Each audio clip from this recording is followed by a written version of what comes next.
Welcome to Relationship Mastery, a podcast for those who want to learn how to master the art of creating happy, healthy, and loving relationships. Please join me, Adey-Jones, and my co-host, Barry Selby, each Tuesday at 1 p.m. Pacific for a lively and informative conversation on everything to do with relationships. Thank you for joining us today. This is our first show that Barry and I are doing together, and we're very excited to have you here today. So we thought we would start off by talking about why we do what we do. We're both relationship coaches, and who is our influence? Who is the role models we had about how to do relationships? So I'm going to ask you, Barry, first. Why don't you go first? Tell me how you got into doing relationship coaching. Yes, like this is where we expose ourselves to the world, so to speak. Exactly. I want to give two pieces of the puzzle because there's so much more to the conversation than just these examples, but this gives the people a template. I'm grateful in the way that I was raised with a very, quote, normal family. You know, my parents there was no abuse in my family. There was no abandonment, no addictions. So in some ways, it was very normal. However, the subtlety of the patterns were much more well hidden. I grew up in a very codependent family where my dad was the breadwinner, my mum stayed at home, and it was traditional. I mean, you know, this is going back a few decades, because I'm not that old, not that young.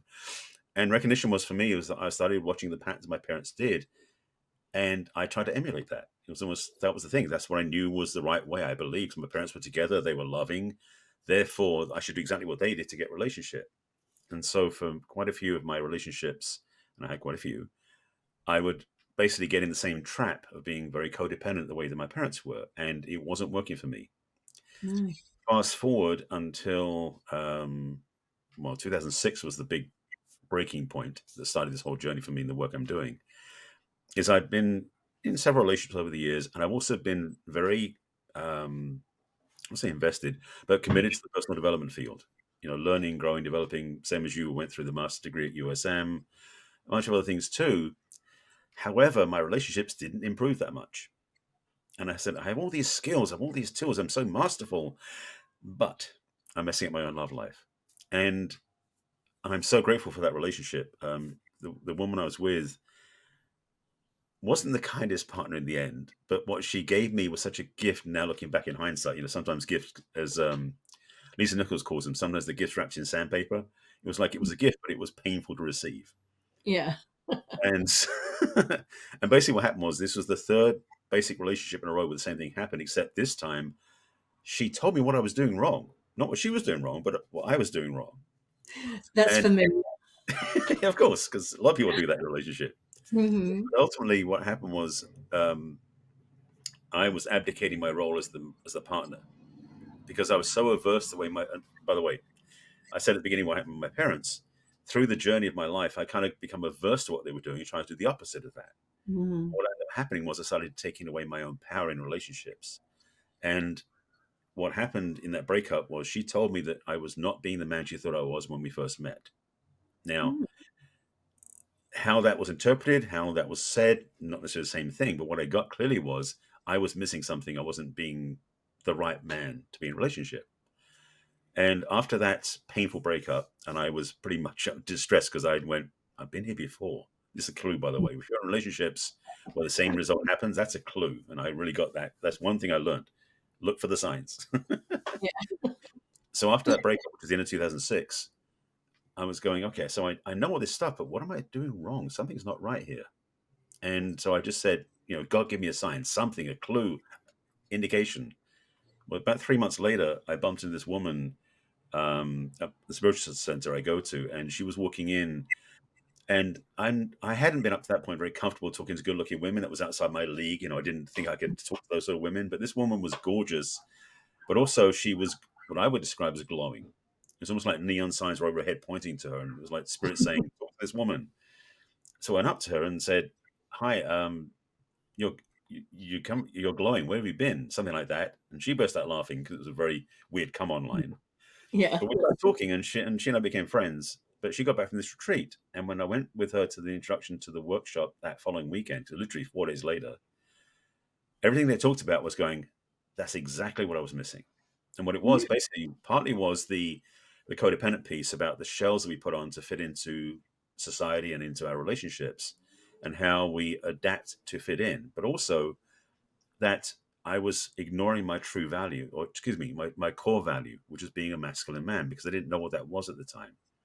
So Mm. ultimately, in that journey, and I went to the training the following June, I learned what it felt like, and that was the key, how it felt to be a truly authentic masculine man, which I've been burying and hiding for most of my life.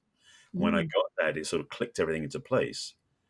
And part of that discovery is that I need to know what was driving, why I was on the planet, what my real value was in the world.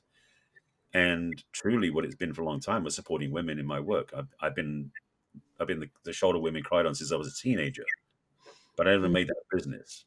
But I knew in that moment I had to own up to that my strength was in helping other people heal their emotional wounds and learn to love again. And Mm. this is Cliff Notes, by the way. It's a very short version, but that's kind Yeah. of where I got to where I'm doing. So for the last 15 years, that's what I've been doing in my work and my teaching. So that's why I do what I do.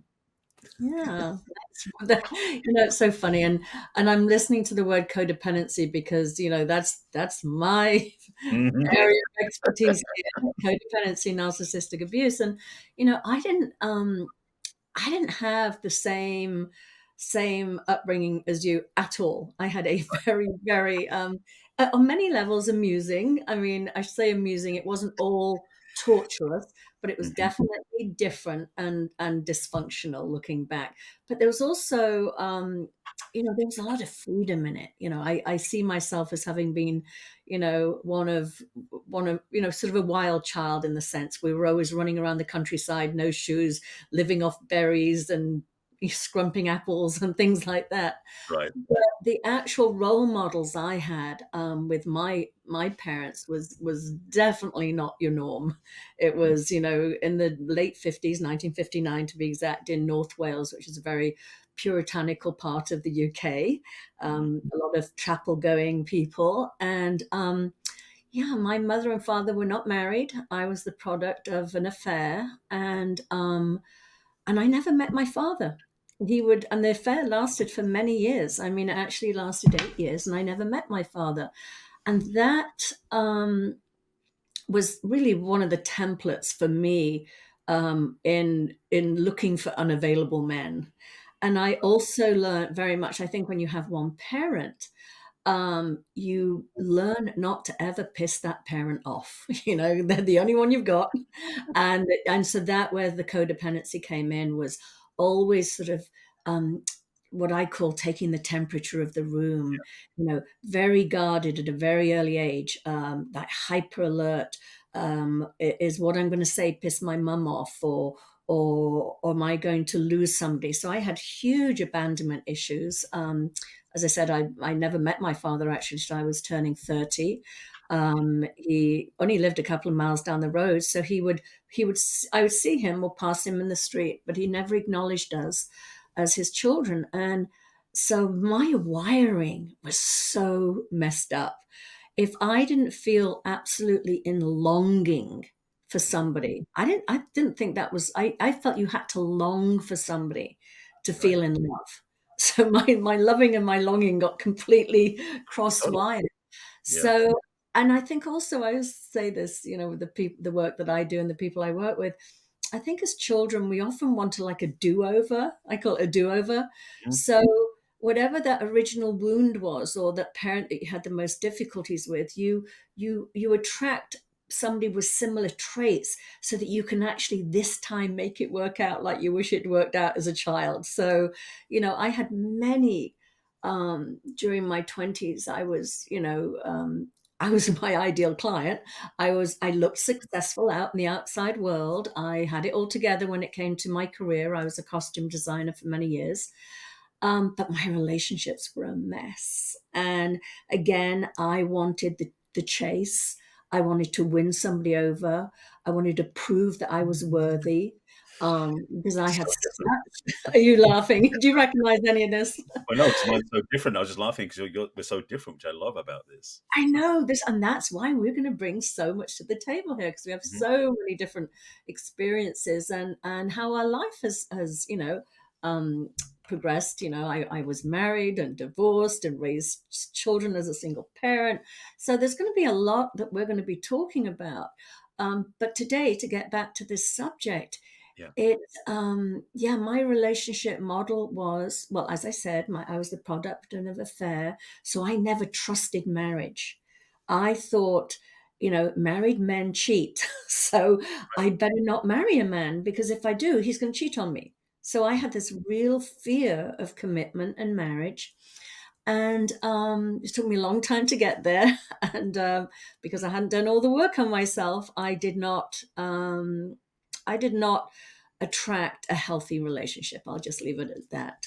One I'm very grateful for. It gave me two beautiful sons, but it had its challenges. And but what I really, when I look back at that, I realized that because of how I felt about myself, I attracted a partner that was going to reflect that back to me, how I felt about myself, Yeah. unlovable, second class, whatever it was.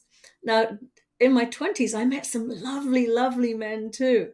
But isn't the Groucho Marx thing like, I wouldn't want to be in a club that would have me? It Hmm. was the same thing. I didn't want to be in a relationship with somebody that would just accept me and love me for me. It was like I thought, oh, you must have really low standards. Right. Yeah. Why would you want me? And if I ever left you, if any of my old partners are out there, if I left you, it was because you were too nice for me. You were actually a really great person. And the ones that sort of, that's not to say, oh, it's like I sometimes left the abusive ones too, but I Hmm. hung in there. I hung into abusive situations where I should have absolutely got out. I mean, it was, the writing was on the wall, but because of my codependency, because I could believe that I could change myself and morph myself into who you wanted, that I could make the relationship work. So yeah, that's sort of my in a nutshell, as you said. Right. Well, but I want to go back to what you said. You said it, I'd love us to both talk about what you define as codependency, and then what I define as codependency. Because you mentioned your parents being very loving with each other, but also codependent. So what did that look like to you? I guess the word I would use would be enmeshed. Ah, And it wasn't something I really knew. It wasn't until when my mum was getting sick and when she passed away where I really saw that in its extreme form. mhm, Back in 2012, when my mum got sick and she passed away, and the I won't say a discovery, but the awareness was that my dad had hoped he would die first. He didn't want to be mm, left behind. He was yeah, so enmeshed with my mother that and looking back at the relationship, frankly, he could have been a much better husband in terms of being masculine and caring and kind. I mean, he was being more the macho, and we can differentiate in another episode about the difference between masculine and macho. But that's his way of being in a relationship was, a yeah, yeah, I'm really going to get deep into that one. That's a great one. that was my game changing experience in my life. But for Yeah. my dad, he was born in the late 20s, so macho is kind of the way men were, especially because he went and fought in the war. So Yeah. contained emotions and bottle up the expression and not being extremely expressive of love was the way my dad was. Hmm. He never hugged the kids, my brother and I. Um, and I really think with my mother, she didn't necessarily get the love she truly deserved. But at the same time, he couldn't be without her. When he made mistakes, he had to almost beg forgiveness from her. There was such an enmeshment. There was no ownership in the relationship. It never felt like two whole people living side by side, which I talk about in my work. It was about this enmeshed sort of, where one ends, one starts, but also how they functioned wasn't it wasn't healthy ultimately. It's hard Yeah. to say in other words, but the thing about it was, and I grew up in a cul-de-sac in East London, um, everyone was the same. All the couples were like that, it seemed like. It was almost like they were the same type of people all the way around the place. I mean, one of my neighbors got divorced when I was probably maybe 12 or 13. Mm. And it was something that the whole street was like, what? It was so alien because it wasn't something I didn't grow up with. Divorce wasn't in my environment wasn't common because everyone had to make it work. So we put up with stuff, and that codependency also meant that you couldn't risk leaving somebody behind. Mhm. And so, and my relationships, as I said early on, were very codependent. So I would always suffocate in the relationship, either myself or my partner, because it was like we have to make this work. and we Yeah. hadn't even got to know each other yet. So I blew relationships up very quickly in my early 20s because I didn't know how Mm. to do them. Yeah. Yeah, that's I love that. I love that definition you made, the difference between, codependency and enmeshment. Hmm. Because um, there are a lot of relationships that are enmeshed, like you said. They're not two healthy individuated people coming together and creating this beautiful thing together, this Hmm. relationship together. They are so like this that they're like, you got to think like me, see like me, act like me, and one goes up, the other goes up. One goes down, the other one goes Absolutely. down. Yeah. And there's no, and it's so wonderful when we can stay separate, grounded, healthy, calm, when our partner may be going off a bit, and Yes. and not try and sort of control them, and all we're doing when we're doing that is actually trying to alleviate our own anxiety. We're not really trying to help them. We're trying to help ourselves because we're That's the secret. uncomfortable. Shh, that's the Just- secret. yeah, because we're uncomfortable with other people's emotions, and we think we have to be lockstep in everything. And it's so great when you get to that place where it's like, no, we can. I always think of who I think about, the Paul Newman, Joanne, is it Joanne Woodward, relationship. She used to go to the ballet all the time, and he hated the ballet. He would be race car driver. She hated watching him race, Yeah. but they were so committed and so apparently so in love with each other, but they allowed themselves to be individuals within the relationship and allowed them to express themselves in the way that wasn't threatening to them. And that to me is a beautiful, mature relationship. Yeah. So It's also yeah. appealing when you say that because it creates this sense for a lot of people there's something wrong with that picture because a relationship for a lot of people, if people conjure up, especially when they were a kid, what the idea of a relationship was, there was something about it's always together and like you're walking like through life in mesh with each other. I mean, the quote I love to go to, my favorite quote to use on this one is about from Jerry Maguire, which is "You complete me." That Mhm, phrase yeah, exactly.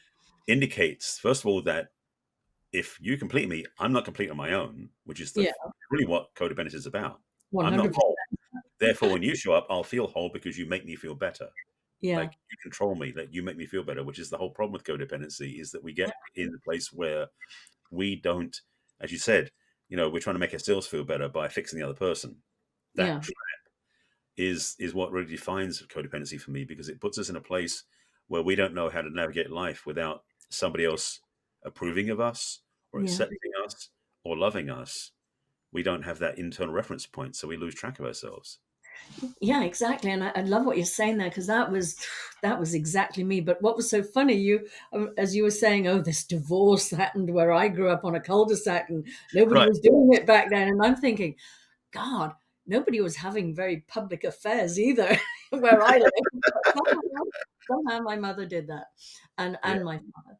Um, but what's so interesting too about enmeshment, what we're talking about enmeshment there, is that sometimes people can be so fearful of losing themselves in a relationship that they can become super independent.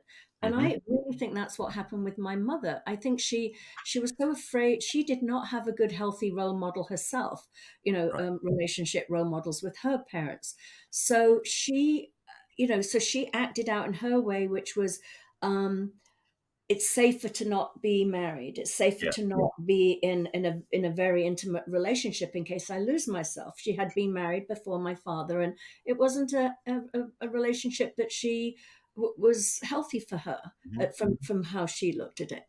And so I think what she did then is she became hyper independent, not interdependent, but hyper independent. And I can do this on my own. I can raise a family on my own. I can work on my own. And she was an incredible provider. She was an amazing woman on so many levels. But my relationship role model that looked good to me or healthy was, you live in your house, I live in mine. We can come together, but I need my space. And it's really, it's that's my comfort zone. That's what feels safe to me, is distance.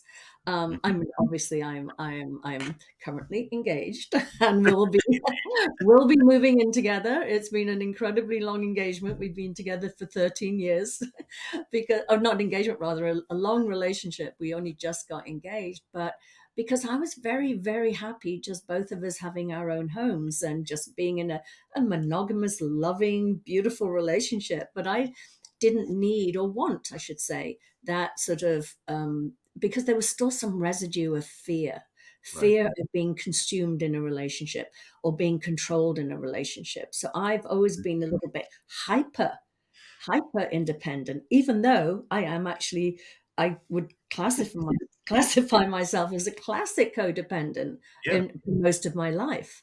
So it's amazing how we have different ways in which we show up. Exactly. That's what I was just Yeah, because for me, yeah, as I said earlier, it's like it was all in. You didn't walk on the edge because that was like you had to yeah, be all in to count as a relationship. So yeah, yours and mine is such different perspective, which I love because it gives us such a new and varied perspective to help other people, but also to explain the range of relationship paradigms. Because we have a lot of, I think in our audience, we're going to have lots of people who have different experiences in relationship of love, of how to be together, how not to be together. And definitely we talked already about codependency, but also independence and interdependence, because those three levels have much different values and different benefits to them. So yeah, this yeah. is going to be fun. I know. I know. This is, I mean, we've danced in the same circles for over 20 years here. So this is very exciting to come together and have this weekly conversation with you. I'm really, really looking forward to it. We're going to be touching on some wonderful topics. And yeah, while we're here, actually, we are going to be sending everybody to our website, which is relationshipmastery.show. Indeed. Dot show, and yeah, there'll be a place there. You just put your questions, and we will deal with and anything you'd like to share, feedback on subjects and what we've talked about or what you'd like us to talk about. So this is going to be, as you said, a lot of fun, Barry. I'm sure that we're going to agree on a lot of stuff and maybe disagree on some stuff, Quite which even possibly, yes. more fun. So yeah, so yeah, let's just how do we want to wrap this up as far as our relationship role models go? What would you say about that? Hmm. Well, I would say there's no perfect relationship model, let's be clear. Yeah, Obviously, we both had our own differences that have helped us get to where we are, and we're still improving and refining because that's part of the journey of life. yeah, I would suggest that they quote healthy relationship model is one where it's additive, not subtractive, and hmm, where you feel more yourself when you're in a relationship than you were before. That's a yeah. few things to play with. How about you? Oh, I love that. Yeah, definitely. I often talk about when I work with my clients about the bank of goodwill. I think we do. We we often ignore that, and that to me is a foundation of a healthy relationship, is depositing goodwill into that bank account of goodwill. And that Yeah, means, appreciating each other, not nagging and picking and trying to change the person to somebody else. It's right. like, you know accept them for who they are, and if there are behaviors that are unacceptable in the relationship, then you absolutely discuss them, you talk about them. But so many people come together and they sort of lay this image on top of, I was laughing when you said earlier that this woman said to you that you're not the man I first thought you when I met you. And I'm thinking, how much is that about her project rather than who you were? Because we do Come tend along for now. when we meet somebody, sometimes Yeah, we go, oh my god, they're our perfect mate, and we don't realize we've actually taken a template, stuck it on top of them, and made them try and fit into this. And yeah. then We've known for like 2 minutes. It's like how? exactly. And then what happens, they sort of leak out of the frame a bit, and they're like, no, get back in, don't be that, Right, you're not right. that, this is who you are. If Yep. I want to be in a relationship, you've got to be in this little frame here, this little box. So I think it's funny, but yeah, and I love what you're saying. That the one thing I would also say is, even if you came from a dysfunctional family and your role models were in an unhealthy relationship, that's not your destiny. That's No. something to learn from. And we are constantly evolving. None of us our personalities are not set in stone. We are always, changing and infinite potential. So to not be afraid of your past, I think it's fabulous to go back and look at it and go, oh, that's why I act the way I do, or that's what I'm responding to or reacting to.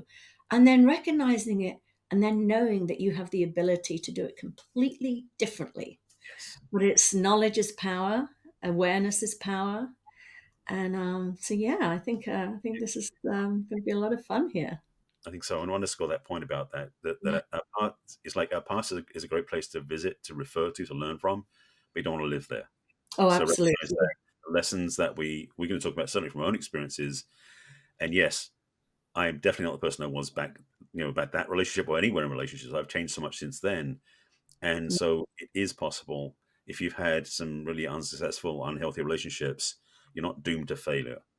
If you're listening to absolutely. us, especially if you're watching or listening to our podcast, you'll learn things that will change how you are and help you become better at being in a relationship going forward. So, yes, Yeah. change is possible. Wonderful. Well, I think we're at our time. And so let's leave it on that note. And I can completely agree with what you said. I think when we have an open heart and an ability to be self-aware and not blame the other person for everything, there's a lot to be learned from each relationship we had. And Yeah, not every relationship is meant to last a lifetime. Sometimes they're just meant to be for the period of time they're meant to be, to help us learn and grow an emotional and a spiritual level. So I think it's a good idea to choose relationships for what they're really benefiting you, how they benefit you, but and also because the thing is, a relationship that lasts a lifetime, it's hard to predict at the beginning if it's going to happen or not.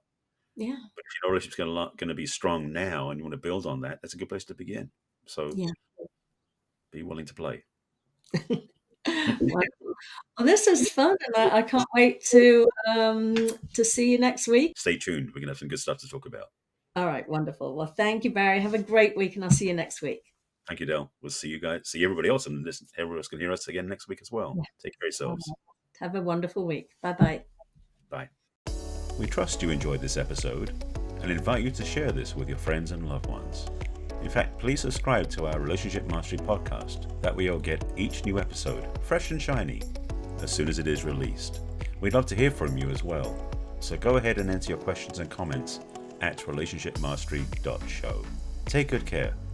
We will connect with you in our next episode of Relationship Mastery.